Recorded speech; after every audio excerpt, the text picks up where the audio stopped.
The Enchanted Library.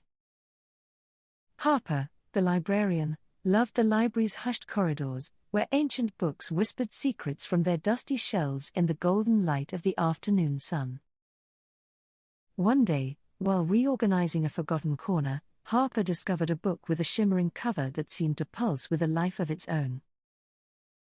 As they opened the book, the words lifted from the pages, swirling in a vortex of light and sound, drawing Harper into an entirely different world.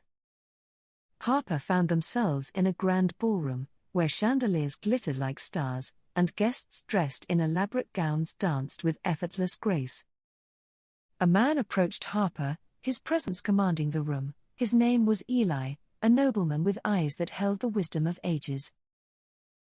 Eli's world was one of opulence and grandeur, filled with delicate etiquette, glittering jewels, and a history steeped in tradition. Harper felt an immediate connection to Eli, his voice like velvet, his words a melody that resonated deep within their heart. But before Harper could fully immerse themselves in Eli's world, the book called them back, pulling them into the familiar warmth of the library. Curiosity piqued, Harper opened the book again, eager to explore its mysteries, and was transported to a quaint village in the early 20th century. The village was charming in its simplicity, with cobblestone streets, cheerful flower boxes, and the scent of fresh bread wafting from a nearby bakery. In this time, Harper met Oliver, a kind-hearted man whose smile was as warm as the summer sun, and whose life was simple yet rich in meaning. Oliver's world lacked the grandeur of Eli's, but it was filled with genuine laughter, honest work, and the comfort of a life lived with purpose. Harper found themselves drawn to Oliver's sincerity, his easygoing nature a balm to the complexities they'd experienced in the grand ballroom. Torn between two worlds, Harper spent days moving between them, each time feeling the pull of both Eli's elegance and Oliver's authenticity. Eli's world dazzled with its beauty, but Harper couldn't shake the feeling that it was a beauty built on a foundation of duty and appearances. Meanwhile, Oliver's world, though modest, offered a sense of belonging and a connection that felt real and unforced. The book, sensing Harper's indecision, began to guide them deeper into each era, showing not just the highlights but the hardships of both lives. Harper saw Eli struggling under the weight of his responsibilities, the pressure of maintaining a legacy that often left him feeling isolated. In contrast, Oliver's struggles were simpler but more personal, dealing with the day-to-day challenges of life, yet always finding joy in the small things. As Harper grew closer to both Eli and Oliver, the choice became even more difficult, their heart torn between the allure of grandeur and the comfort of simplicity. Eli offered Harper a life of elegance, where they could be part of something larger than themselves, a life of history and legacy. But with Oliver, Harper found a life of genuine moments, of shared laughter, quiet mornings, and the warmth of a love that needed no embellishment. The book, almost alive, seemed to sense Harper's turmoil, and one day, it showed them a glimpse of a future in both worlds. In Eli's world, Harper saw themselves draped in finery, attending grand events, but always feeling a step removed, like a guest in someone else's life. In Oliver's world, Harper saw a simple home, filled with the sound of laughter, the smell of fresh bread, and the warmth of a fire on cold nights. The contrast was stark, and Harper began to realize that while Eli's world was beautiful, it was a beauty that required them to fit into a mold.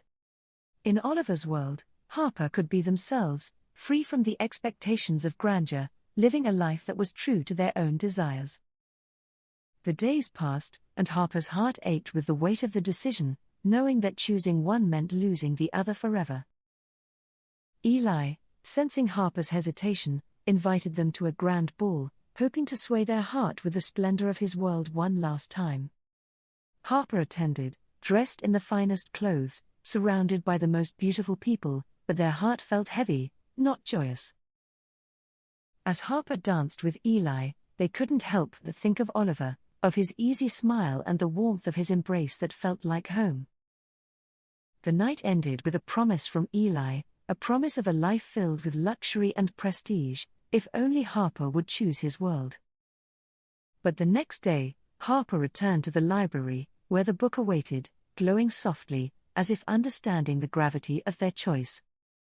Harper opened the book once more, stepping into Oliver's world, where he was waiting by the bakery, a bouquet of wildflowers in his hand. The simplicity of the gesture touched Harper deeply, and they knew that this was the life they wanted, a life where love wasn't adorned but genuine. Oliver took Harper's hand, and together they walked through the village, the sun setting behind them, casting a warm glow on their future. Harper knew that by choosing Oliver, they were giving up the grandeur, but they also knew they were gaining something far more valuable.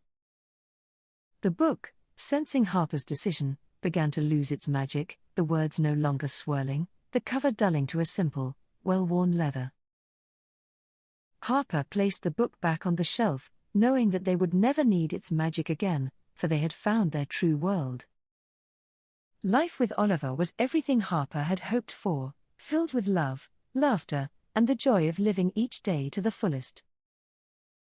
The Grand Library, once a place of mystery and magic, now felt like a home, where Harper and Oliver built a life together, one book at a time. Occasionally, Harper would think of Eli, wondering what life might have been like in his world, but there was no regret, only peace. For Harper had chosen a love that was real, a love that didn't need the trappings of grandeur to be meaningful, a love that was theirs alone. The library became a place of stories, not just those on the shelves, but the ones Harper and Oliver created together in their simple, happy life. And so, Harper's days were filled with joy, not in the dazzling lights of a grand ballroom, but in the quiet moments of a life well lived. The book, now just another volume on the shelf, held no more power over Harper, for they had found what they were truly searching for. As the years passed, the library changed with the seasons, but the love that Harper and Oliver shared remained constant, unwavering. Harper knew that their choice had been the right one, not because it was the easier path, but because it was the path that led to true happiness. And in the end, it was not the magic of the book that had changed Harper's life, but the magic of love, simple and profound, that had done so. The library, once a place of enchantment, became a sanctuary of love, where Harper and Oliver spent their days surrounded by the stories they cherished. Harper had found their world, not in the grandeur of the past, but in the simplicity of a present filled with love and joy, and that was enough. The magic of the library had not vanished, it had simply transformed, becoming the magic of a life lived with love, in the simplest of ways. Harper and Oliver lived a life full of meaning, not because it was grand, but because it was theirs, filled with the love they had chosen together. The Enchanted Library became a symbol of their journey, a reminder that sometimes the greatest magic is found in the simplest of things. And so, Harper and Oliver lived their days in peace, content in the life they had built together, a life that needed no magic to be extraordinary. The world outside the library continued to change, but inside, Harper and Oliver's love remained as strong and as magical as ever. The Enchanted Library had led Harper to their true love, not in the grand ballroom of the past, but in the simple, heartfelt moments of the present. And in those moments, Harper found a happiness that no amount of magic could ever create, a happiness that was real and lasting. For in the end, it was not the book that was enchanted, but the love that Harper and Oliver shared, a love that would endure for all time.